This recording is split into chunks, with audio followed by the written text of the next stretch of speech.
Hello, good morning and good evening, depending on your time zone. Thank you for joining me today, and thank you for choosing me to be your mediator. My name is Zara Amir, and you may call me Zara. Now, before we start, I usually like to do a quick round of introductions just to get to know each other a little bit. If you can please say your name and who do you represent and how would you like to be addressed? And I will begin with the closest to my screen right now, HR Director. Okay. Hello. My name is David, and I am the Human Resources Director at the Global Tech Solutions Company. You can call me David. David.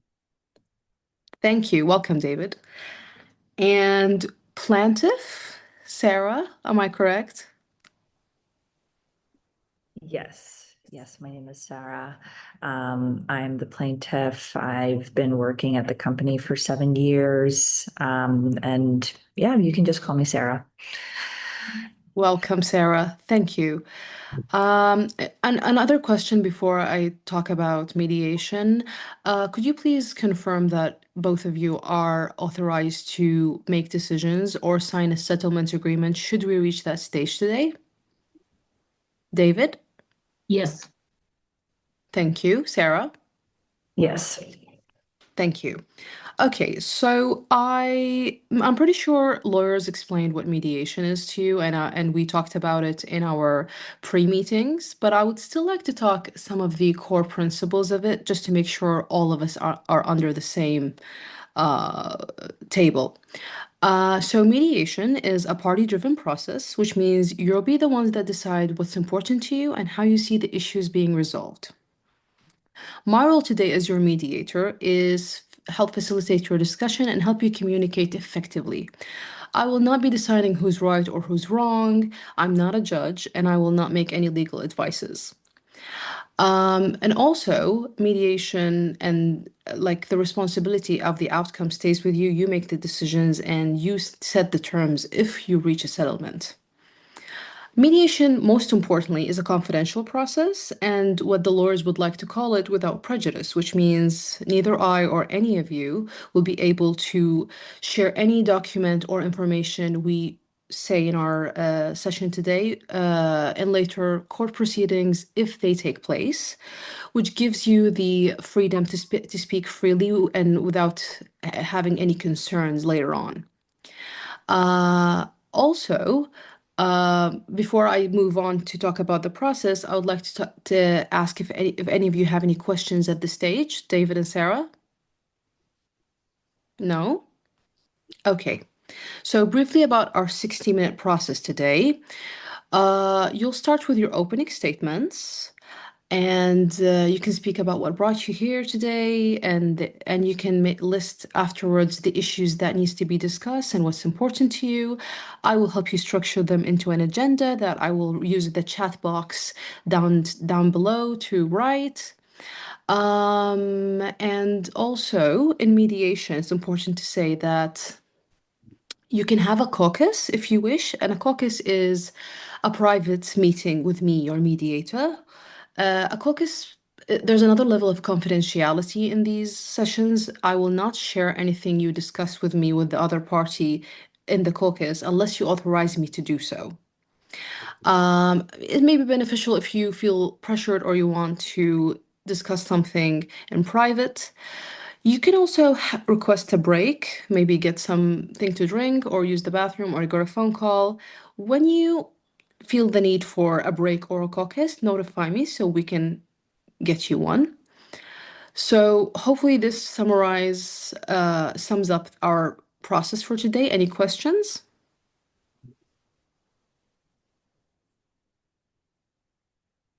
Okay. Okay, so we usually start with opening statements, and I'm gonna ask if that's okay with everyone, Sarah to begin, and then I'm moving on to David. Is that okay, David? Yes, that's fine. Okay. Sarah, the floor is yours. Thank you. Yeah, so I'm here today because I just want to make sure that I am heard. It has been a very emotionally distressing time, having been passed over for the promotion by someone who I trained, James. Um, and yeah, I've just been feeling like there's a lack of transparency and fairness in the promotion process at the company.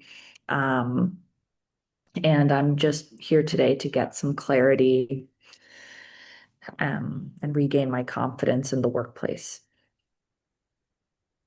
Mhm. Nothing more to add? Okay. Sarah, to summarize what you stated, you're here to get some clarity after and get heard after some feelings of distress at work about a promotion. Am I correct? Yes. Okay. So thank you, Sarah. I'm going to move to David. Are you comfortable to begin with your opening statement? Sure. So, as the director of human resources at Global Tech, I mean, it's just I'm very concerned to hear about Sarah's raising this issue because the company really wants to emphasize, and my job is to sort of emphasize our respect for fairness and compliance and organizational integrity. And so, I'm happy to talk about the process and to talk about Sarah's career trajectory in the company. Mhm. Thank you, David. Nothing to add? Okay. So from what I heard, you're here to talk about to emphasize on your company's integrity and talk about to talk about Sarah's career in the company. Okay. Now, if I usually like to suggest that we structure some bullet points or issues into an agenda, if that's okay with everyone. Okay, what topics that you would like to talk about in our session today? Sarah, any ideas? Sorry, my computer froze there for a second. Yeah, no, I mean, I really want to talk about the fact that I was passed over for this promotion and that it was given to James after I trained James. And then when I raised concerns about gender bias, I was immediately given a below average expectations performance review, which is the first review I've ever received like that in my entire time in the company, Mhm. um, which to me appears to be retaliation. Um, so yeah, so I want to talk about retaliation. I want to talk about Two. Okay. From my understanding, you want to talk about the promotion and the review. Yeah, like I want to talk about the review. I Hmm. want to talk about the promotion process, Hmm. specifically, the fairness and transparency of that process. And then I also Hmm. want to talk about how we can move forward from here in a way that feels respectful and fair. Okay, so the review, the process of promotion and moving forward, ways to Yeah. move forward. Okay. Anything to add? Okay, you don't have to feel pressured about adding ways. This is the thing about agendas. They're very flexible. You can remove things and you can add things whenever you feel comfortable. David, do you have any ideas or issues you want to list into our agenda? Sure. I mean, we can talk about the promotion process, and what it consists of, and sure, we can talk about how to move forward, regarding Sarah's position. Mhm. So you're okay with the agenda as it is? Nothing to add. And again, to remind you, it's very flexible. You can add and remove things as we go. Okay, so we've got three topics here: the review, the process of the promotion, and ways to move forward. And from what I heard, that you are here because of what happened regarding the process of the promotion. Would you like to start from there? Sure. Okay, David, are you comfortable with starting with the process of promotion? Sure. I mean, I can just jump right in. I mean, the regarding the opening of this position, we looked at actually a number of objective criteria. And so that consists of performance scores, that consists of leadership assessments, and that also consisted of client feedback. And this is part of our standard process at the company, that there's a set of objective criteria. There is a review panel. And so we really think that Sarah is a very valuable employee, but the selected candidate received higher scores, as far as the leadership assessments and the project impact. And so what I've received from the section is that they conducted the scoring in accordance with company policy. And based on that scoring is how they made their recommendation for the next step for the promotion. And so I hear from Sarah that, this has been a not easy process for her. But really, we have to emphasize that there has been no discrimination, there has been no retaliation. The panel tried to really look objectively at all of the criteria and all of the assessments, that were part of the screening process. Mhm. Okay, so from my understanding, the process was done by standard procedures that the company does regarding that comes from feedback and all this that screening that you listed. And I want to ask Sarah, what do you think based on this that what David just said? Yeah, well, what's coming to my mind is that I trained James, right? So if James is meeting that criteria, it's because I trained him to meet that criteria, right? And I have been here for 7 years and I have received above average reviews for 7 years. So how is it that someone that I trained is taking the team lead position and before me? So from my understanding, acknowledgement feels important to you. Yes. Mm-hmm. And what do you think about that, David? Well, I mean, as I said, I mean, from all of the reviews that I've received, I mean, Sarah is a valued employee and has made many contributions to the team and to the performance of the team. And so,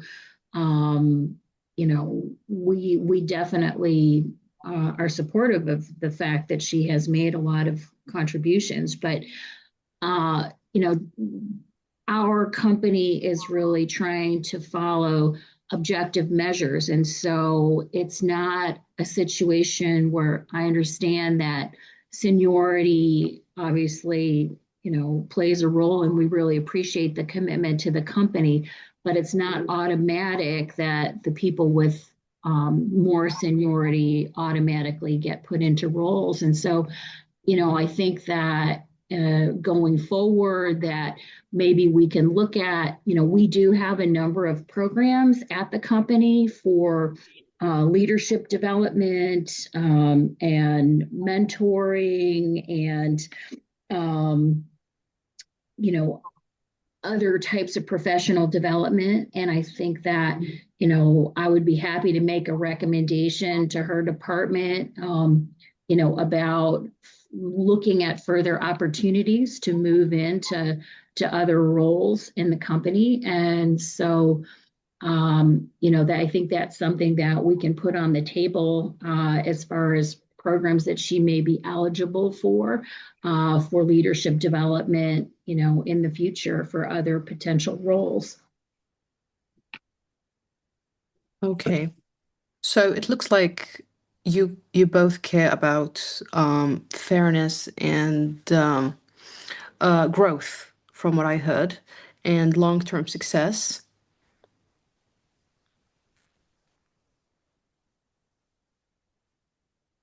Yes, I would also like to know some of the objective criteria that James meets that I do not.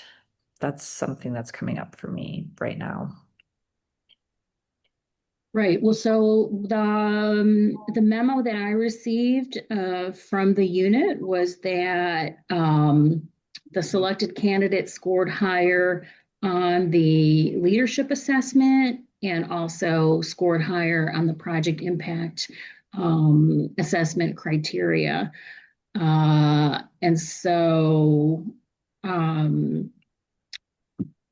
those are where the scores differed. And but again, the selection was based on objective criteria, and perhaps there are ways to address those areas of professional competency going forward.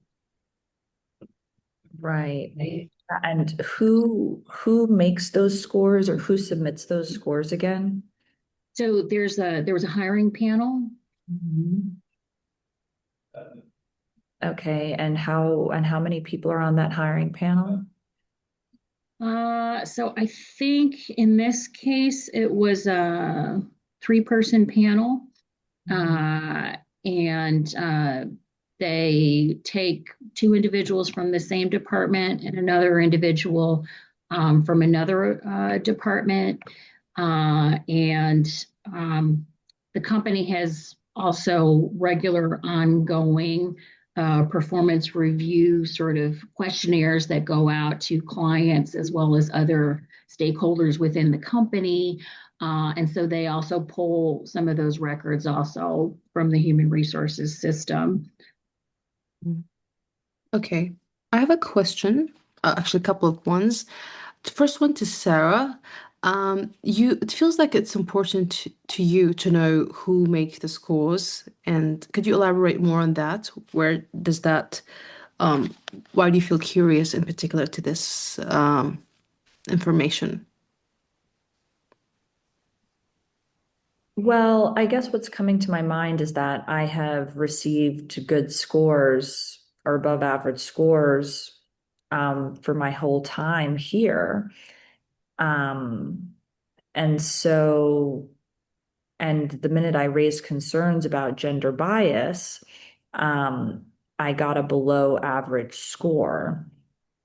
And so I guess it's curious to me, who's on the panel and how the people of that panel are selected to be there. So this is where you mentioned before about the retaliation coming. Yes. Okay. And what could you elaborate why that feeling came? Was it just because you raised the concern? Why, which feeling came? You mentioned before that the curiosity came after raising the biased comments that you said. No, after I raised concerns of gender bias, then received a below average expectation performance evaluation. And I've never received that in my entire time at the company. I've been there for 7 years, and I've always gotten good reviews. And the minute I raise concerns, I am given a below Hmm. expectation evaluation. And so I just want to understand more about who selected to be a part of that panel. What's the criteria to be a part of that panel? Because I'm just trying to understand the process. Hmm. So it's important to understand the process of selectiveness, to understand why you got the bad review. Well, no, to understand how the promotion process works. Okay. David, what do you think? Well, so I, as I specified, so we have the set of the criteria that are part of this promotion review, but as part of actually all promotion reviews, that there are the performance scores, there are the leadership assessments, there's the client feedback. And so I will have to check and see if this was included in the position description as far as the measurement criteria and what that scoring looks like. But I think that we've talked about it many times as far as those being sort of important measures. Because again, I have to emphasize, like, we do not discriminate, and it was not a discriminatory process. It was really focused on objective criteria. So I'm happy to double check with human resources assistant just to see what that documentation looks like to make sure it's transparently listed, but it is indeed based on objective criteria. Right. Well, discrimination is twofold. It's economic disadvantage and also social devaluation. And so, I've been at the company and I see that they want to compensate me financially, but socially, I don't feel like my contributions are being valued and I'm being Mhm. passed up by a new hire that I trained, as if, their value is greater than mine. Their social value at the company is greater than mine. And so, yeah, it's really humiliating. And it's really, and then once I raised my concerns, right, I wasn't valued enough for people to have a conversation with me about it. I was then given a poor performance evaluation, which was frustrating Okay. and disappointing. So, I would argue that there is a bit of discrimination going on, and I want to address this inequity and unfairness that I'm experiencing so that it doesn't happen to other people at the company. Okay, Sarah. So from what I heard, um, fairness and acknowledgement are very important to you. You felt disappointed and humiliated after your junior got the promotion after working for 7 years at the company. And from what I'm hearing, and what also David mentioned, you being a valuable um, asset to the company. And of course, you mentioning that and it's also here listed in the agenda, ways of moving forward. So I have a question. Imagine 6 months from now, how do you see this issue working out? How do you see, the environment of the company changing in ways that could, um, what's the right word? Uh, could meet the fairness and the acknowledgement that you stated.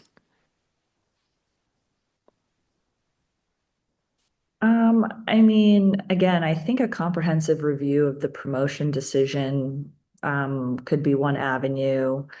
I could also maybe explore some of these development opportunities that Mhm. David has mentioned, or mentorship roles. But I could also look to work elsewhere, because, I'm still just trying to wrap my head around this fact that I trained someone who received positive scores, and then they were promoted over me.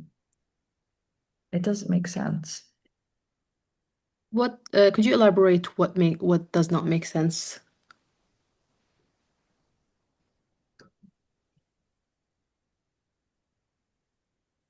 I need to understand the criteria for promotion to understand why this person would get promoted over me, right? You need to It, it a almost reason. it almost seems like my role within the company is fixed, it's set, like there's no real growth to be had. Mhm. Obviously, now there are mentions of development opportunities and maybe mentorship roles and stuff like that. But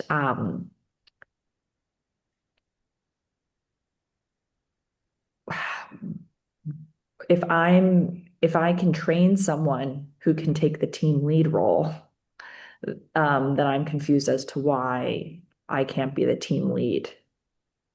Does that make sense? I understand. You feel that you're qualified enough to have gotten the promotion. Well, if the person that I'm training, Mhm. right, Okay. you know what I'm saying? If I train them Mhm. poorly, then, you know, Yeah, right, yeah. quality of the training, if I'm able to train them, then how would they then take the lead position for the team? Okay, so from what I'm hearing, that you are interested in moving forward in your role in the company, is exploring these mentorship and development programs that David suggested, and it's really important to you to know the reason why your junior got that promotion position and not you, thinking that because you trained him and he is capable because you trained him. David, what's your stance? So I hear everything that Sarah is saying, and that, I can understand her point of view. What I'm trying to share is that the company has a policy of objective criteria. And so it's actually based on the scores from the assessments. The capabilities of an employee. I mean, there are a number of things that go into it, that they bring with them as an individual, their background, their previous professional, skills, their education. There are a lot of inherent qualities, and so absolutely we acknowledge that Sarah did show him certain things as far as how the company works, but that doesn't discount the fact that every individual has their skills and capabilities that they bring with them. And so once again, um, we can share the memo from the selection panel, which documents the scores on all of the criteria that were used for this process. So if that would help to sort of see the particular scores and it breaks down into different sub areas of competencies that we look at. And all of the scoring is summarized there from all of the different assessments. And then so we can share the selection memo. Um, and then I think that again, we really it's an important priority for us to emphasize the fairness within all of our company procedures for all of our employees. We also do care about the professional development of our employees, and so if there are other things also that Sarah would like to make as far as recommendations. We do have a comment box outside the Human Resources office, or, we can talk about other recommendations as far as improving the overall, environment at the company. As I said, it is a priority for me, and it's a priority for the company. And so, just to emphasize that. But I mean, I think that while I understand what Sarah is saying, I mean, certain of these things as far as, leadership potential and aptitudes, are things that were demonstrated differently on the assessments that came in. That doesn't mean that Sarah doesn't possess those capabilities. And so again, we can talk about sort of entering into some of the development, possibilities at the company in order to have those be on more visible display. Thank you, David. So I think from what I heard, both of you value recognition and fairness, respect, and growth. David mentioning that the company aspire to develop and help their employees develop their careers further, and institutional integrity and transparency is important. And Sarah, also you value recognition and fairness and loyalty. Could you tell me, Sarah, what fairness looks like for you? And regarding is your job, and you go back tomorrow, you continue, what fairness looks like. I mean, I definitely think receiving acknowledgement for my contributions would be a part of what I perceive as being fair, Mhm. as well as a fair opportunity for promotion. That's definitely something that I would add in there. And honestly, I think that I hear what David is saying about objective criteria, and also I'm thinking about like equity in the system, right? And really taking into account the biases that people have in reporting and ranking people, right? And how does the company check for that or take that into account when they're making their promotion decisions? Mhm. David, what does fairness look like in your perspective? Well, I mean, I think that the company is fair. And so we have criteria for, various sort of hiring and promotion processes. And it's important for us. And so there are certain measures that we use and that we have hiring panels. And so I'm not sure, you know, what exactly what are the specific sort of things that Sarah is wanting to sort of see. I mean, as we've talked about, I mean, there could be other opportunities for promotion in the future. I mean, as far as the acknowledgments, I know that we in our management training, we do talk to all supervisors about making sure that they do acknowledge, team contributions, whether that's, verbally in meetings or in making sure that people take time off if they've been working overtime.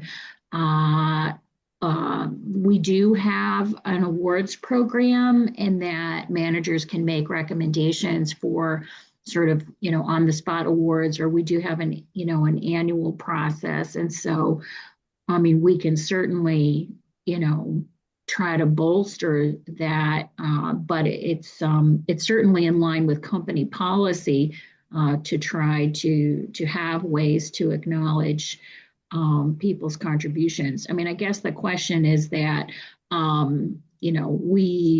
we know and we try to train people in the fact that different individuals desire different forms of acknowledgement. And so is that, their boss telling them something? Is that a certificate?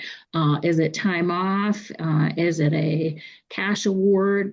Because we do try to acknowledge that there are different forms of acknowledgement. So we do have those mechanisms available to all of our managers. And so, we can certainly sort of try to emphasize that in sort of future trainings, for different managers. But I guess the other thing is that if there's been a particular, if Sarah is looking for other opportunities within the company, we can also look at that where there might be other potential openings that she would be a suitable candidate, to move into. And so we can certainly talk about that. I'll have to double check as far as what openings are foreseen for the future. So from what I'm hearing, David, it's possible for achieving those things, those acknowledgements, those opportunities search for Sarah. Yes. Okay. Sarah, what do you think? Yeah, no, I mean, I think that sounds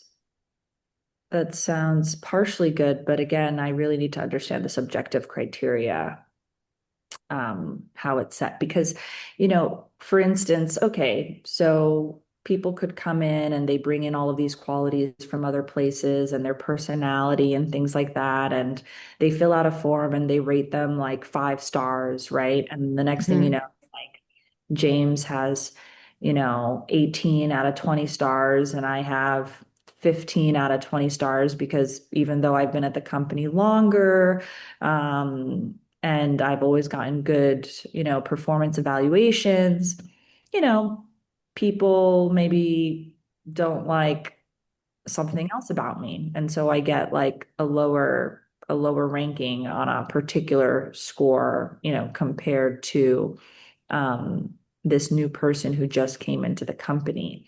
How do they account for that? So you feel like it was personal that James got a higher score than you? Exactly. Okay. And David, how do you respond? Well, that's just not the case. I mean, as I said, again, the process is that the selection panel reviews the scoring on all of the criteria, and then they send their recommendation about the selected candidate. And so, as I said, I can share the selection memo. I mean, I suppose the Mhm. other thing that could possibly be done is that we could also ask the selection panel to do a debrief Mhm. with the candidate to also talk about the various Mhm. criteria and the scoring process in order to provide a little bit additional information about that, in addition to the written description. So, David, you would say that it's possible to get that information to Sarah, the objective criteria, and get a Well, yeah, debrief? she already has the objective criteria, but I think if that she wants additional documentation, as I said, we can ask for this sort of a written description of the scores, and then we could also ask for a meeting for the selection committee to do a debrief. Hmm. Thank you. Um, what's on your mind, Sarah?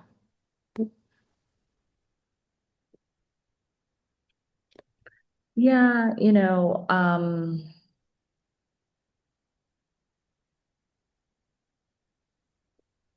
But look, yeah. I think that it's important to emphasize. So it's clear, Sarah, that you're having emotions about all of this, and they're very understandable to have emotions about all of this.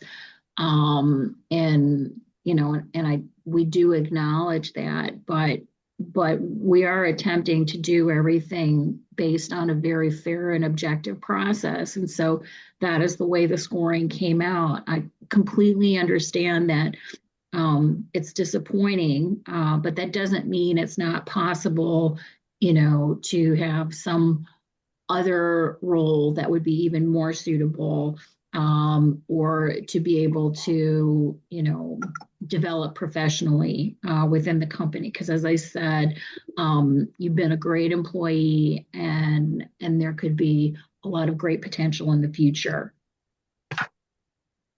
Okay, to summarize, um, there's a lot of emotions running in the room, and as David acknowledged, Sarah's work effort and feelings about feeling disappointed not getting the promotion, their junior getting the promotion, and saying that there's other opportunities and further developments in the company.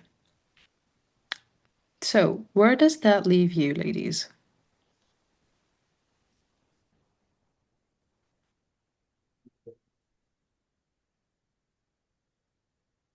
Okay, so there's a lot of quietness coming from Sarah's side. That's okay. You're not forced to speak whenever I ask or David asks. But what's weighing you down?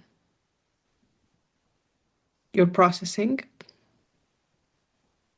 No, I would love to explore mentorship roles, development opportunities at the company, and also I would want to maintain my professional reputation. And if I do end up finding a new position, I would want to not get a bad reference. Um, yeah. Okay. So you're willing to explore other opportunities and develop further and grow in the company. Yeah, that's one avenue that I'm willing to explore.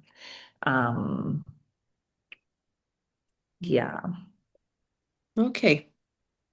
So we have made a lot of progress, I got to say, and faster than I thought. We have more than 15 minutes left of the session.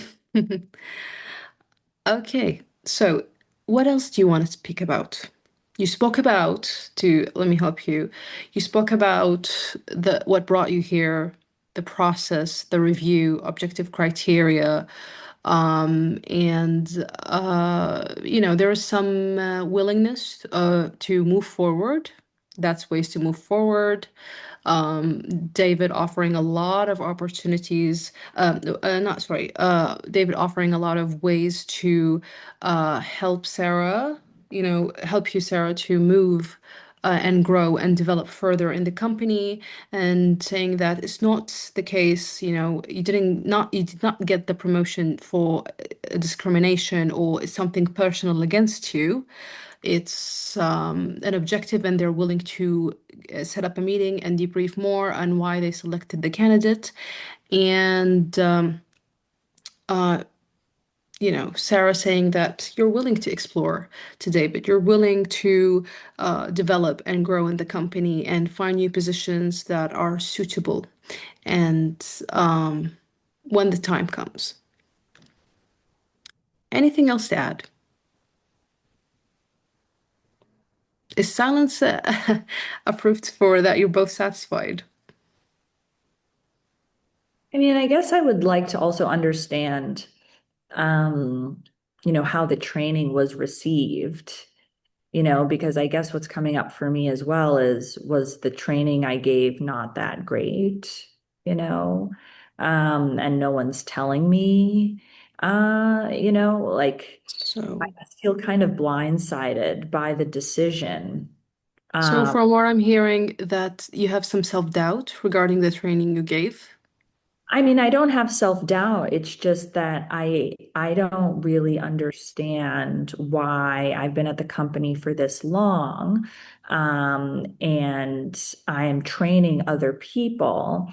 Um, but my contributions aren't being acknowledged or recognized with, a title, in addition to compensation that match the level of contribution I'm providing to the company.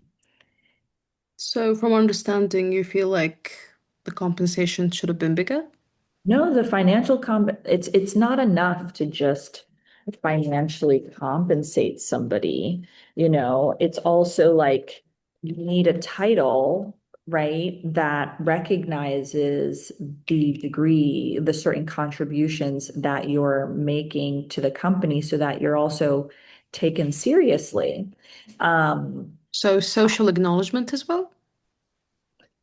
um, yes, I think titles are a part of that. I'm just going to put this Okay. laptop, sorry. Yeah. And David, you mentioned there's a lot of acknowledgements in the firm. And you said that people would like different forms of acknowledgement. How do you say?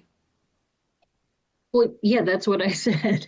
So I'm not sure exactly what Sarah is recommending. Adjusting? Yeah. Um, Sarah, she mentioned, yeah, welcome back. World of text, very. So David mentioned earlier that there was different types of acknowledgement that the company could provide, and people want different types of acknowledgement, and you want some title social acknowledgement. Could you elaborate more on that?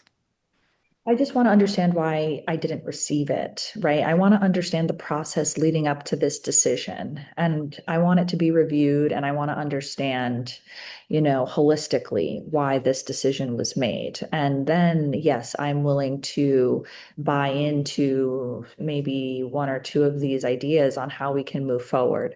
But I I really need to understand how we got here, before I can move forward. Okay, I'm a bit lost. Um, got where exactly? I thought, to my understanding, that David was willing to share the selective process, not like David specifically, but the team that the board that puts the standard objective things. Or is it something else? Right, yes. I mean, sharing the objective criteria is one thing, but what about, does that include my training that I'm giving and how people are receiving the training? Uh, Oh, so kind of a feedback for the training? Am I correct? yes. Okay. To further explain and clear any misunderstanding, David, Sarah's talking about the training feedback.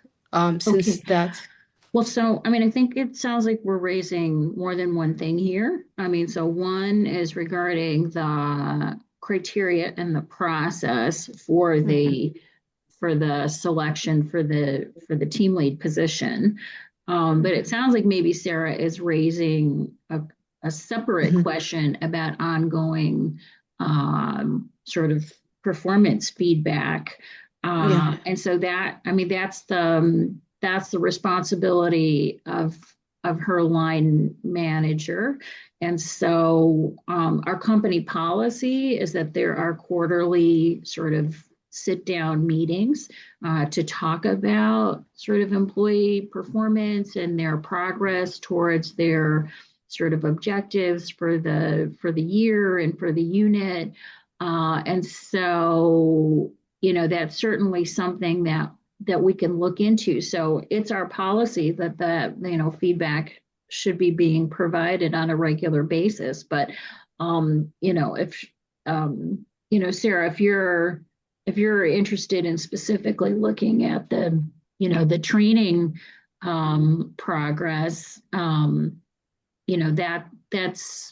that's specifically connected to your sort of your current role. And so um, again, if I'm not sure what the documentation has been on that. Typically, there should be, some kind of feedback process and all that, but I think that's a separate issue as far as wanting to get additional feedback on her training activities in her current role. Okay, so that's also manageable. Sarah could get performance feedback by a line manager. Am I correct? Yeah. Okay. Sarah, does that uh, answer your question? Um, yes, it does, more or less, I suppose. Hmm. Okay. So, where do we stand now?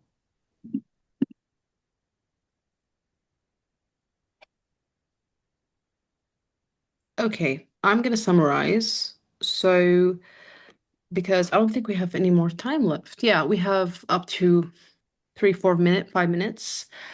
Okay, so David and Sarah, you came today looking to solve a workplace dispute regarding a promotion. Sarah came with a lot of emotions and wanting to come out with clarity. Do you feel like you got a bit of clarity today, Sarah? I do. I do. I'm glad that we did this. Um, yeah. Okay. So coming out of clarity regarding an acknowledgement and your interest met. And David, you came and you talked about the importance and the emphasis on organization integrity and providing fairness to all of your employees and development and supporting them with their development and growth throughout the company. So, do you feel like you've covered all that topics that you wanted to talk about during this session? Yeah, I mean, I think it might be helpful just to talk about next steps, Okay. because I think I've shared quite a few different Yeah. options. And I'm not sure, I put a lot of options out on the table. And so maybe we could just sort of recap what the next steps are. Okay. So I'm gonna use my chat box again, and uh, what do you say the next steps are? Sarah? I mean, just solidifying a next step forward. Yeah, what avenue we're going to take. Okay. David? Right. So, as I said, I put a lot of options on the table. Which ones, Sarah, which ones do you want to pursue? I think we need more time. I mean, I just feel like we have. Just sorry, Sarah, we have more. We have 5 minutes left. If you're not comfortable, we can move to the next session. But I can summarize try to summarize a lot of the points David said. Regarding the topic of ways of moving forward, David offered a meeting with the selective process, like, the objective information that you need, and offered that to help you find other opportunities in the company to further develop and grow. And also, there's another additional performance feedback provided to you by your manager. And what else?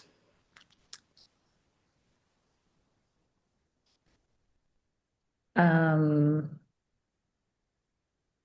Okay, I'm gonna suggest something.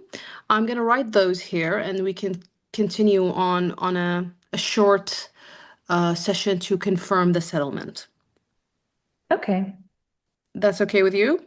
Well, so no, I just wanted to check. So, I mean, just as far as the agenda topic of more information on the process, I mean, Sarah, do you prefer written information? Did you want to do the meeting in person to discuss with the selection panel? that did you want to do both, or did you want to select one or the other? Yeah, definitely both. I would love to take some time to read written material so that I can be prepared to go to a meeting with my questions. Okay. Okay, so meeting with the panel and the details will be discussed later. And feedback, performance feedback.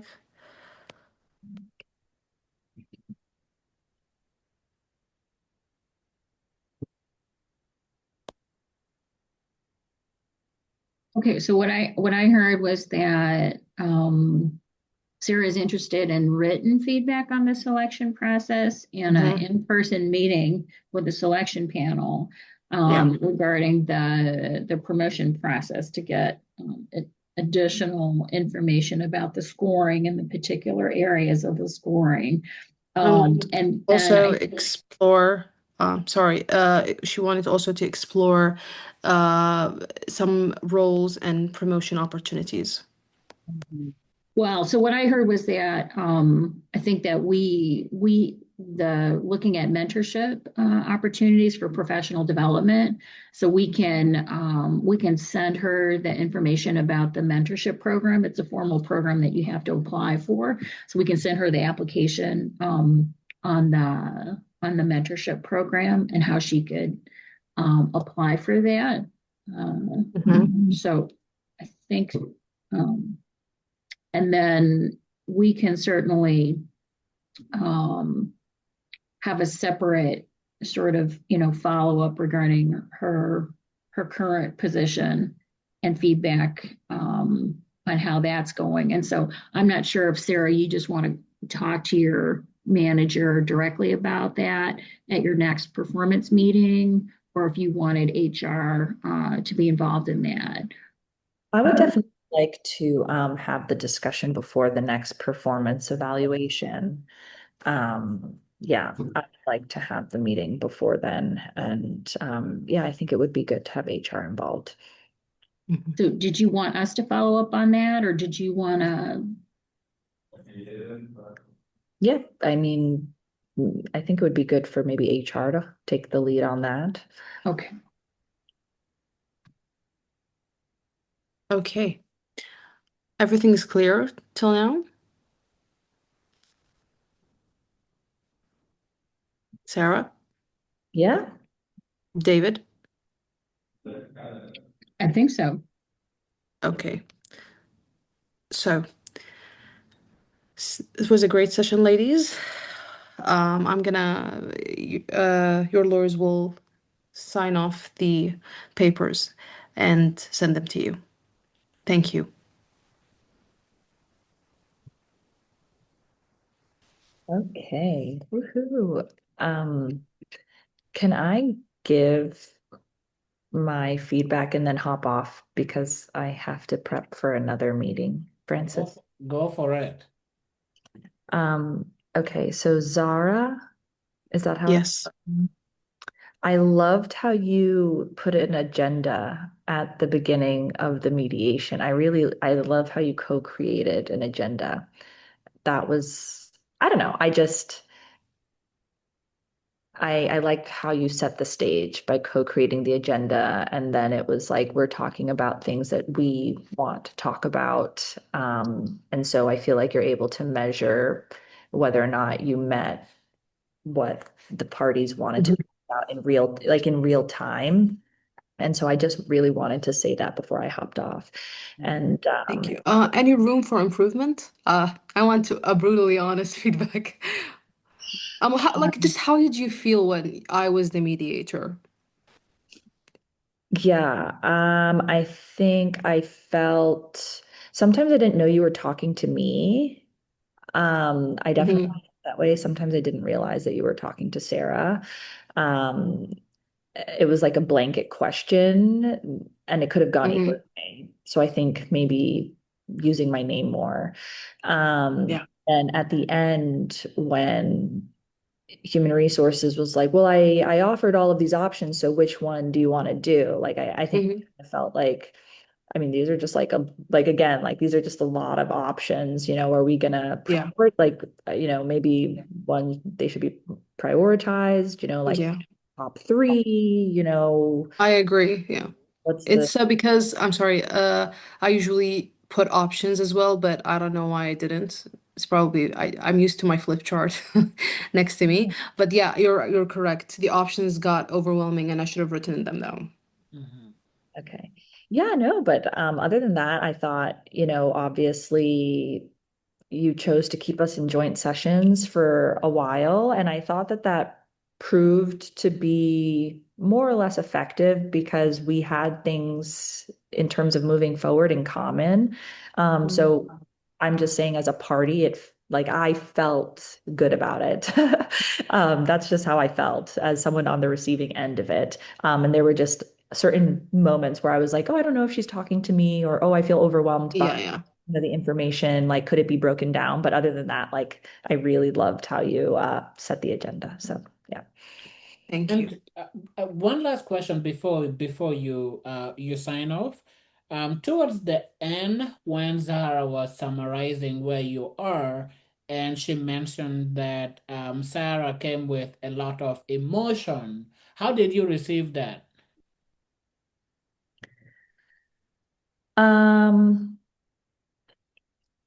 Yeah, I guess maybe there is this room there, right, where it was like, okay, this is like really objective criteria. And I'm just like, but there's all this gray space here about the fact that I've been here for a long time and this person has kind of surpassed. But then the more I thought about it, I was just like, I mean, maybe there is room for what HR is saying in a way. Mhm.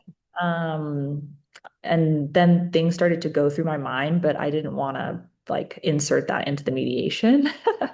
Um, but yeah, I mean, emotions are important. I mean, if you want to hit on them more, like humiliation, opposite is like dignity. I mean, I think that they were hitting on it in very like high level, like, well, we could do like employee of the month or, but it Mhm. wasn't like exploration of the emotion itself. It was more like, okay, it sounds like you want to be acknowledged. So like, would you like to be employee of the month? Is kind of how I received it a bit, but Yeah.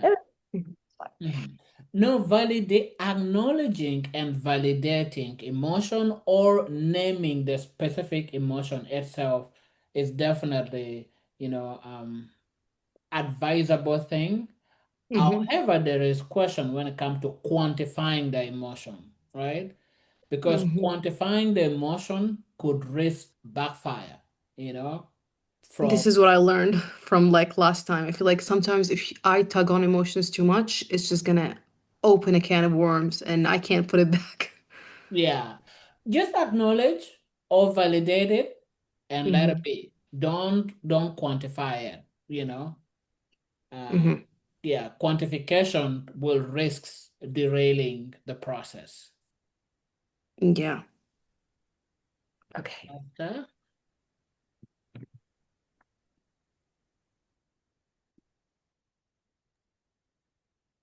Now back to you, Esther. How did it go for you?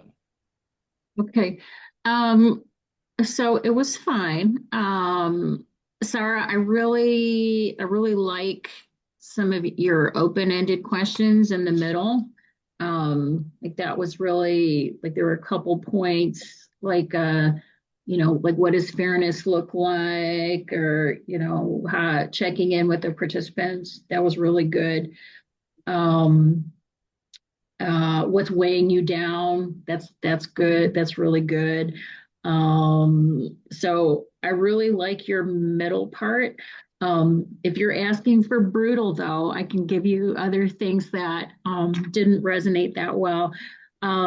So in your opening statement for the introduction, um, this could have just been a quickie oversight, but when you talked about the mediation process, you said sort of each party will make an opening statement. And I have to tell you, I didn't like that because it sounds like it's a courtroom thing for an Yeah. employee. It's like, you're not making opening. This is not a courtroom. Mm, That rubbed me the wrong way to call that opening statements. Good. You mentioned agenda and caucus and take a break, but you didn't mention that there would be a process to generate options, and you didn't mention that there's a process to evaluate hmm options. And then sort of talking about sort of coming, to some kind of agreement and what that would look like. Um, you have a good habit of asking, is there anything to add? But asking, is there anything to add when you're just in the middle of your opening statement, that's too soon. Like hmm I just thought that was like way too soon, because it's like, what do you mean? We're still like sort of saying, we're still saying like what brought us there. So that hmm was, I thought that was really too soon. Um, I thought I thought you as the mediator could have done a lot more to reflect Sarah's emotions on and all this, because basically, like, that's what's bringing her in here, right? I mean, she's Yeah. just feeling like, how come he got it? I should have got it. hmm She's and so I like in somebody in the just this conversation a few minutes ago, though. I think that's a really interesting opportunity as far as reflecting the emotion through reframing. hmm That whatever, like, she's interested in, her dignity and whatever. hmm I don't know. I think it could have been like more sort of reflecting of Sarah's emotions and why she got there, because clearly she doesn't, whatever. She's just like, I'm good. How come I didn't get it? I'm mad. They don't Yeah. want me. The and then the one other comment is like, so then we were getting to the end, so I couldn't help myself. I started going more specific on what the evaluation of the options Yeah. were and what's the selected option. And so, but then there was, I think you asked something really broad at the end, like, where do we Yeah. stand now? And actually, at that moment of the conversation, that was too broad. hmm Because then the parties are like, like it should, I think it should have been more trying to get channeling them to sort of Yeah. get more specific, and with like timeframes and like who's going to do what next, and like, okay, we're going to do this next week, we're going hmm to do this next month, okay, I'm going to do this, you're going to do this, because the parties didn't, they had already expressed all their stuff, so there was enough time in this case to start getting them at like, okay, by next week, I'm going to call, Mr. Jones and whatever, we're going to do this and whatever. So like the narrowing to sort of to get to the agreement on the next steps, I think could have been more specific. But again, I really like the open-ended questions. Those are so good. But anyway, so thank you. Thank you. Absolutely. Zara, before we go to coaches, do you have any follow-up for Asta, or is there any points that she mentioned that you want clarification on? No, I think it's the part, and I do agree. How to channel them, and because I did ask a very broad question. It comes out, and then you realize, why did I say that? I should have maybe been more specific, because you don't want to open that can of worms. Like, when someone is emotional in the party, they usually add on, sometimes throw a last minute offer, and I think I can avoid that if I can just tell them but I can't really say, like, should I tell them, like, should we sign a settlement now? What do you settle on? I feel like it's wrong if I tell them, okay, are you gonna settle now? Mhm. You know? I Yeah. don't think I'm saying like, don't ask them to sign a settlement and stuff like that, Yeah. but something about like, like a bunch of stuff was put on the table, and then like, because Sarah kept, then like Sarah started bringing up like, oh, I don't know if I did a good job training. I'm like, wait, okay, that's a whole different thing. Like, that's not about Yeah. her being picked for team lead. That's a different thing. So clearly it wasn't clear what she wanted to do hmm to move forward. Like, what was her choice? Hmm. I mean, I think it should be something in between, like not saying, are you ready to sign a settlement now? But Hmm. something more specific than, something more specific than where do we stand? Because it Yeah. seemed like, okay, like whatever, there was some sort of agreement, but it wasn't spoken. So like then you got to spit it out. Like what, okay, like Yeah. what would she think would be okay? Because I still was like on the whole acknowledgement thing. So it's like, well, so is she asking for her title to be changed? Because then that's a different thing than just Yeah. having her boss say, hey, good job, whatever, last month. Hmm. Exactly. Thank you. Do you give yourself, let's say a 3 second pause, to reflect before you ask? No, I'm fine. Oh, me? I Mm-hmm. do. Yeah, I do. I think we were for us, but sometimes when, we reach that awkward point when like they already are agreeing on things, but like I don't know what to ask them without, slipping in that hole of like, oh, like I remember last time we were reaching a settlement and then one of the parties said, oh, well, we should talk about this and so I was thinking what to do next and then yeah, I asked a very broad question. Mm-hmm. Yeah, because yeah, you're right. Like the ultimate thing is at that information gathering, at that point, you can take the conversation in whatever direction, right? But Yeah. now that you have narrowed whatever it Mm-hmm. is that the parties want, Yeah. during or out of the mediation, the question should always be, all right, how can I now get parties from where they are to where they To want like, to yeah, be within closer. this scope, right? Yeah. Um, And I got them close and then I kind of pushed them back, but then it got close again.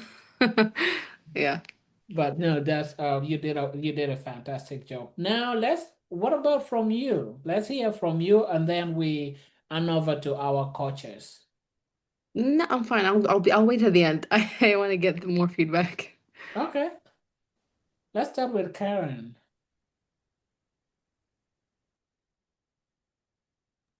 And Zara won brutal Okay. feedback. Okay, here we go. Having some technical difficulties. Zara, I think you did a great job. I loved, I also do workplace mediation. That's my area of concentration.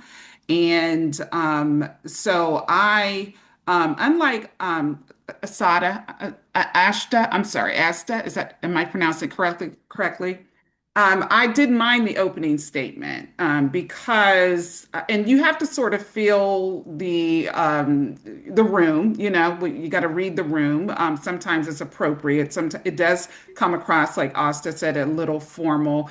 But the type of mediations that I do are more formal. Now, if I was doing Mhm. family mediation, I probably wouldn't say, let's start with the plaintiff's Yeah. opening statement. But I'm going to start with what I liked and what I felt that you can improve on.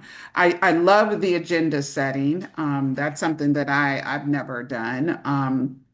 So that was a thumbs up. I'd say keep that on the table. The Your opening statement I felt that it was really strong. I do feel like you could have gone into the purpose a little bit more and the goal of Mhm. mediation, because the goal is always to get a resolution, right? You can't Yeah. force it, but that's what I always go in with. This is our Mhm. ultimate goal. This is why people call you back. This is why corporations or if you're working with a government agency, this is why they want you to not, so that they don't Mhm. have to go through costly litigation. You don't tell them that, but you can always start it off with a positive note because they are there because there's some conflict, right? So one of the things that I notice is the awkwardness, and I was in your position about 2 or 3 weeks ago, so I get it. I was so nervous. I was like, this is just overwhelming, right? Mhm. And then you have all these faces looking at you. So I can tell that you were nervous. So I factored that in, right? Like I'm not going to hold that against you. Um, but from a training perspective, I think I would, because this was an employment dispute, and the person was really, I mean, she was passed over by a guy that she trained. That's in real life, that would a person would really, and I've had that, right, where there's Hmm. discrimination based on gender, based on race. I felt like you were sort of tiptoeing around Yeah. retaliation. Like I would have asked more questions about, well, who do you believe retaliated against you? Um, Yeah. who was your first line supervisor? Those are the questions that I would ask up front.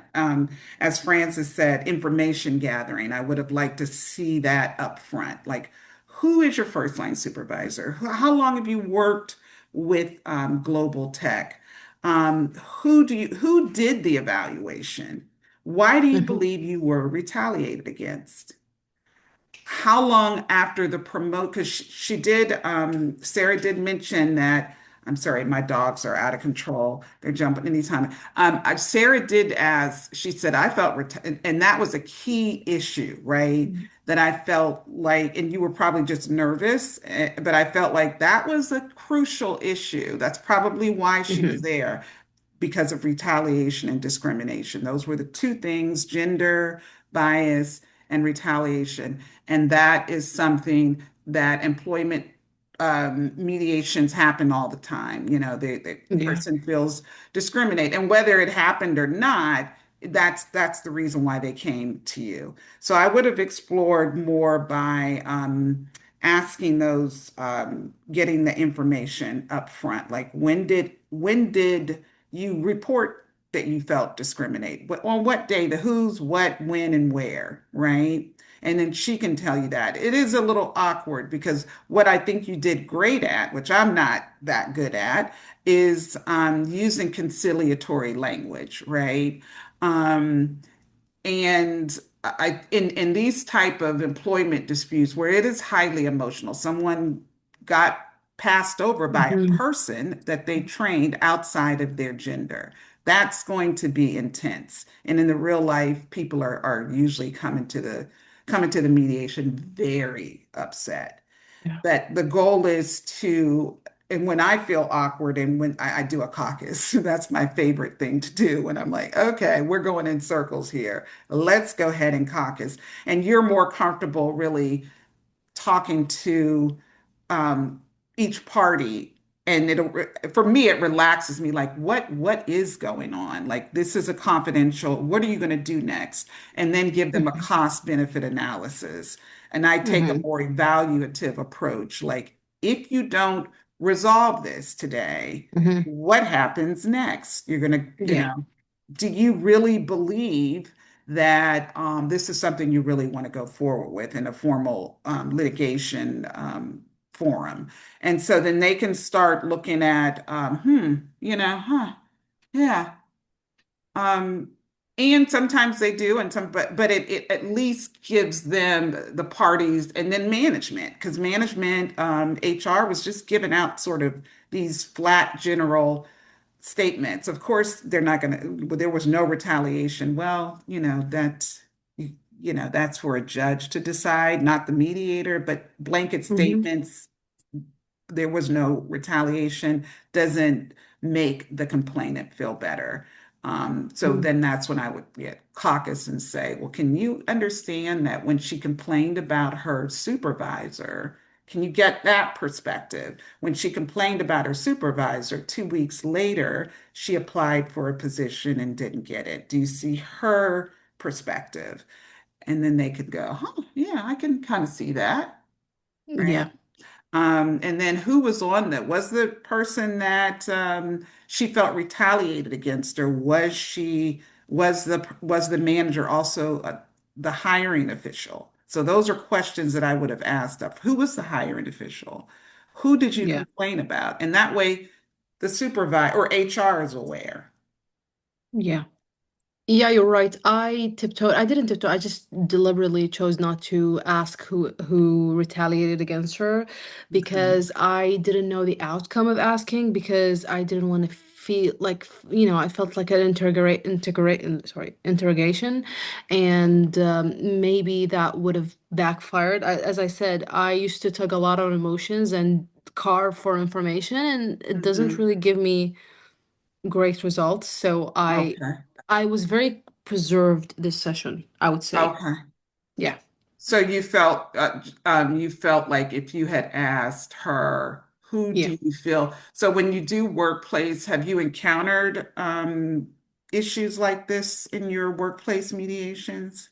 Once, yeah, it was Okay. like escalation, and there's a lot of emotions, Hmm. and it was like, so I was a beginner, so I wasn't really great with caucus, so I didn't feel comfortable to take a caucus.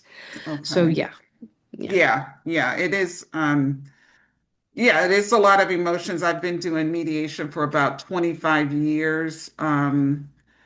And I would recommend more training just so yeah, that of you're course. comfortable with conflict, right? Hmm. Because I felt a little bit of avoidance, and this is conflict resolution. And I like to think Hmm. of it as conflict transformation. We can't avoid Yeah. conflict. And if it heightens, we have to, as mediators, sort of stay in control and not be afraid of it. And then if it gets out of control, we'll stop it or we'll go to a caucus.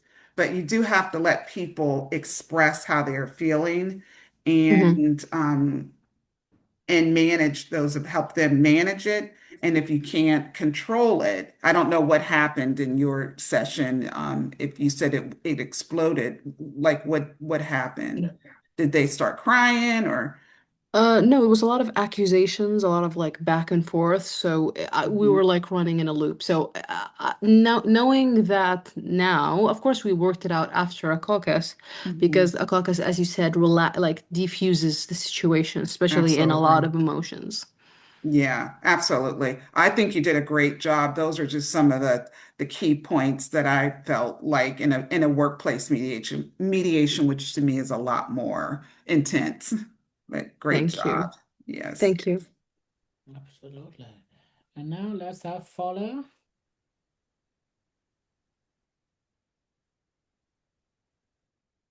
Okay, I'm going to make this really very fast because I didn't know we were going to be here till this time. Okay, I think the starting point really, Sarah, is you asking for brutal feedback. And for me, feedback, they say, is a breakfast of champions. Because most times when you have to be a coach and you're giving feedback, you have to be very conscious of what is said so you don't demoralize. So when you now ask for brutal, I was like, okay, let's do this, all gloves off and all of that. So I'm going to come at you from the position of how I trained you then on the POAIOE, the preparation, the six phases of mediation. So let me start off with your preparation. I think your preparation was good, up until the tail end. You came in strong. I loved the introduction. Now, let me tell you what I struggled with. As a mediator that was a party, I understood what you were trying to do. But Mhm. as a party who probably has no idea of mediation, I would have struggled. Mhm. And I'll tell you what I mean. Now, at the point when you ask for topics, I was putting Mhm. myself in the position of the parties whereby I'm coming into a dispute, and then you're asking me what topic is there for discussion. The only reason why the parties were able to follow was because they had background knowledge of mediation. They knew Mhm. what you were talking about. But an Yeah. average Joe blog would have struggled because he would have been like, okay, fine. Okay, I'm here to talk about my dispute. So what do you mean by topic? That was for me. So that for me, that was a bit of a struggle. Now, the Mhm. POA approach, preparations, options, Mhm. preparations, statement, agenda, interest, options, agreement, that phase. I didn't Mhm. feel a flow of one phase into another phase. Now, Mhm. even at the point when you were summarizing, I don't quite think the summarization you gave captured the essence of what the parties were talking about. The Mhm. summary was like maybe one or two sentences, and that was it. I didn't quite get the feeling that you captured the essence of what was being said. Now, at the point when you said you wanted to come up with topics for discussion, maybe what you could have asked is, so what would you like from the mediation session? You see, for me, and this is also a function of style, simplicity is the name of the game for me. The ability to simplify whatever it is you do in such a way and manner that the parties don't even feel like they're in a mediation session. So I kind of struggled with that. So and I go to okay, what else again? Now your the agenda setting was beautiful. I kind of like the fact that you were able to contextualize, and if the party struggled, all they needed to do was just to go back to the chat to look at what you wrote there, so they had a clear understanding of what it is Hmm. you were trying to do. But then again, for workplace, it was still a bit too technical and structure. I like structure, but there was Hmm. also a bit of technicality involved. And Yeah. for me, I was like, okay, fine. Maybe if the dispute in question was commercial, yes, it would have been a perfect fit. But like I said, it's basically a function of style, which I think Yeah. is basically subjective. Now, outside all of that, if I'm going to then basically just give you a broad overview under the following headings, like I said, the opening statement was fantastic. I like the way you were able to explain your role as a mediator. Even your ability to even establish rapport was also very good. I like that. Then and your analysis of relevant interest too was also okay. Then if now, so what I'm going to talk about again is your disposition, and I think this is also very important. Yeah, maybe one or two, I don't think the way you felt on the inside came out on the outside that much. So for Hmm. your demeanor, I like the way you took control of the mediation process. Now, but I also struggled with something. I don't know whether it was Francis that mentioned it. There were times you interjected, like towards the tail end. I think Asta was trying to say something, but because of the time frame, you quickly interjected. Hmm. Sometimes it helps if there's a slight pause in between. I get the fact that you don't want the parties to keep talking for long, but maybe we could just tone down on the interjections. Then apart, Hmm. but overall, for me, it was a good mediation. It was a good mediation.